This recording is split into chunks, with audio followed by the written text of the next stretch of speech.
हरि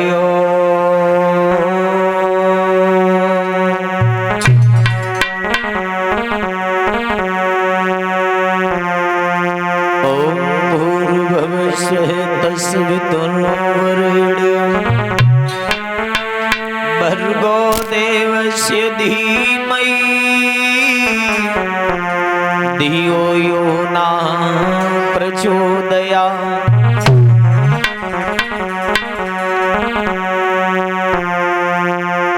गजाननं भूतगणाधिसेवितं कपितजम्बूफलचारुभक्षणम् उमासुतं शोकविनाशकारकम् नमामि विघ्नेश्वरपादपङ्कजम्।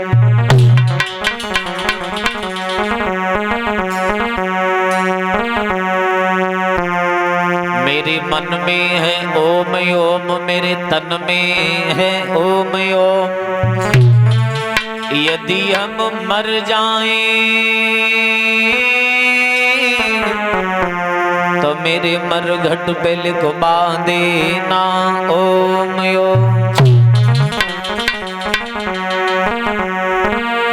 ओम नाम सबसे बड़ो और जान से बड़ो न कोई।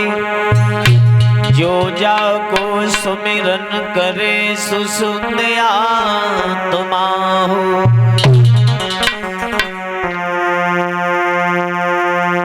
संत हमारी आत्मा और हमें संत सिरमौर सबको सीताराम है वो अपनी अपनी ठोर। बोलिए गोविंद भगवान की। श्रीमद् भागवत महापुराण की। सरस्वती मैया की। गुरु पवन सुत हनुमान की। जहाँ तक हमारी आवाज पहुंच रही हो सभी जनता जनार्दनों से निवेदन है बल्कि गुजारिश है, अति शीघ्र ही अपने अपने गृह कार्यों से निवृत्त होकर के भगवान के पांडाल की तरफ पधारे तो आपकी अति महान कृपा होगी। भगवान की पावन कथा अपने समय से प्रारंभ हो चुकी है। दो शब्द परम पिता परमात्मा के चरणों में श्रद्धा सुमन।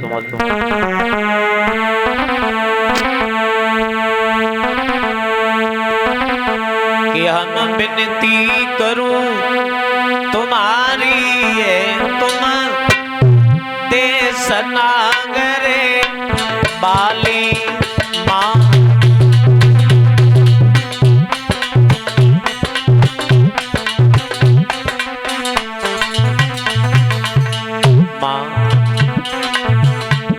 हम विनती करूं तुम्हारी है तुम देश नागरे बाली माँ।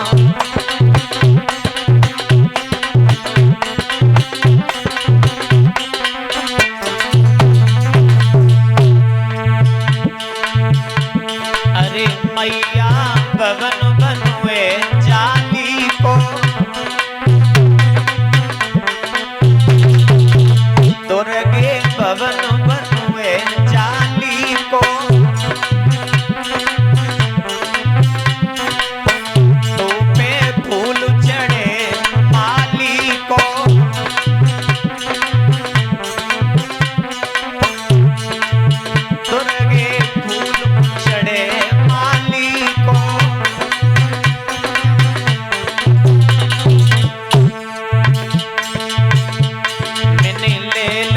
शरण तुम्हारी है तुम देश नागरे बाली।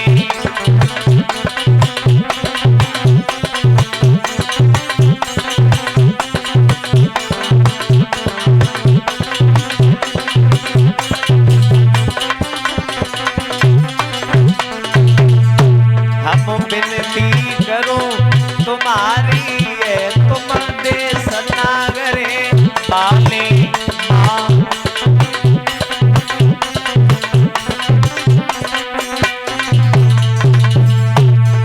दास तेरे चरणों में आस लगाए हैं माओ। हे मेरे मालिक, हे मेरे बादशाह।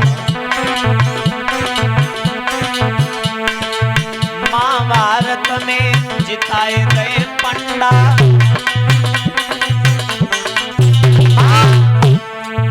महाभारत में जिताए थे पंडा तो पे धर्म गाड़ी गए झंडा मैया धर्म गाड़ी गए झंडा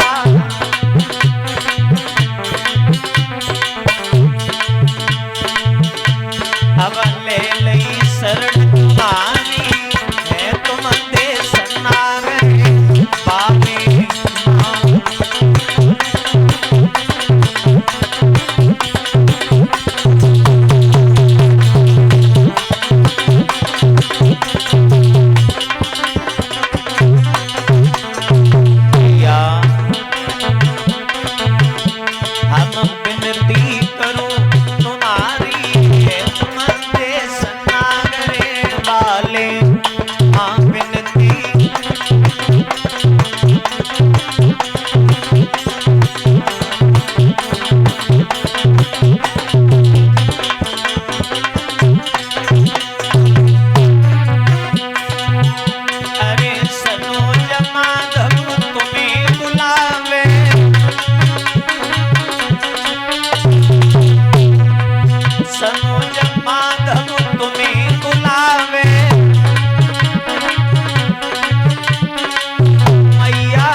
गोविंद भगवान की श्रीमद् भागवत महापुराण की स्थान देवता की वहीं ध्यान दे।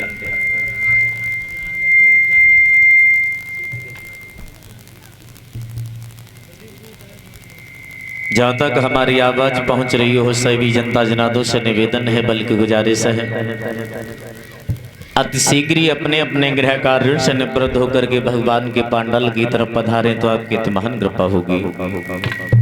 कहते हैं मेरे भगवत श्रोताओं, आज भगवान की पावन कथा चलते चलते आज तृतीय दिन है, यानी कि तीसरे दिन व्यतीत होने के लिए दिन जा रहा है।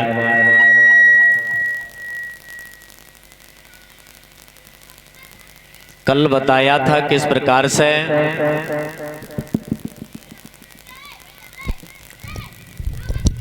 परीक्षित का जन्म किस प्रकार हुआ,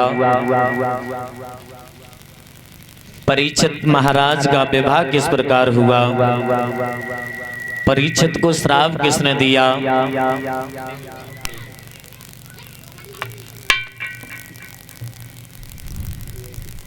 कल जो हमने कथा आपको श्रवण कराई मेरे भगवत श्रोताओं, अभी जो कथा श्रवण कर रहे थे किस तरीके से व्यास का जन्म हुआ। अब व्यास का जन्म होने के बाद व्यास पुत्र सुखदेव का जन्म हुआ। सुखदेव ने पावन कथा परीक्षित महाराज को श्रवण कराई, वो भी गंगा की रमण रेती में।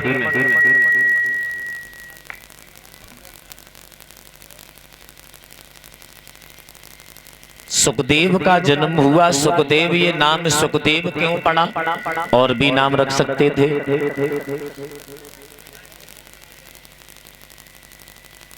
ये सुखदेव जो थे पूर्व जन्म में पक्षी थे, जो अभी कथा श्रवण की भोले बाबा ने अमर कथा श्रवण कराई। व्यास की पत्नी के मुखार विंद से उदड़ में पहुंच गए थे सुखदेव। 1 वर्ष नहीं, 2 वर्ष नहीं, 12 वर्ष व्यतीत हो गए, जन्म नहीं लिया। जब उदड़ से किसी बालक ने जन्म नहीं लिया तो मां बहुत परेशान हुई। तो सभी देवतागण आ गए। व्यास हाथ जोड़कर खड़े हैं। देवतागण कह रहे हैं, प्रभु आप उदड़ में कौन हो? आप जन्म क्यों नहीं ले रहे हो? तब उदड़ से आवाज आई, हम जन्म तब ही लेंगे कि ये दुनिया सारी निर्मोही कर दी जाए। जवाब दिया, हम बिल्कुल कर देंगे निर्मोही पर, लेकिन आप जन्म लो। व्यास की पत्नी के गर्भ से जब जिस समय बालक ने जन्म लिया और दुनिया निर्मोही के कारण बालक जंगल के लिए चला गया। जब जन्म हुआ तो विद्वानों के द्वारा नामकरण संस्कार उस बालक का करवाया गया। उस बालक को उसी दिन से कहने लगे सुखदेव। सुख का मतलब होता है पक्षी और देव का मतलब होता है देवताओं के द्वारा। देवताओं ने विनती की, तब उस बालक का जन्म हुआ।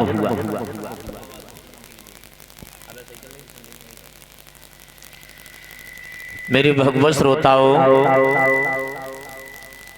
सुखदेव गंगा की रमण रेती में भगवान की पावन कथा श्रवण करा रही हैं। हरिहर क्षेत्र के किनारे बैठे व्यास नंदन सुखदेव परीक्षित महाराज को समझाते हुए बोले, एक समय की बात है, त्रेता युग चल रहा था। त्रेता युग, और त्रेता युग में भगवान श्री राम जंगल में जा रहे थे, भटक रहे थे। एक समय की बात,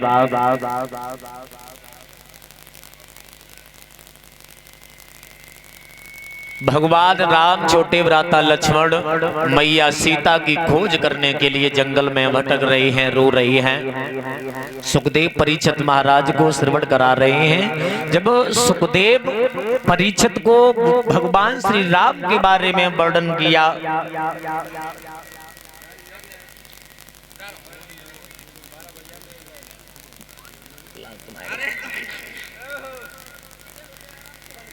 और ये बालक सार्थक उर्फ बिट्टू बेटा 101 मुद्राओं से सम्मान कर रहा है। कामना करेंगे भगवान इस बच्चे के जीवन में हमेशा खुशहालियां प्रदान होती रहें, हमेशा धन धान के भंडार बढ़ते रहें।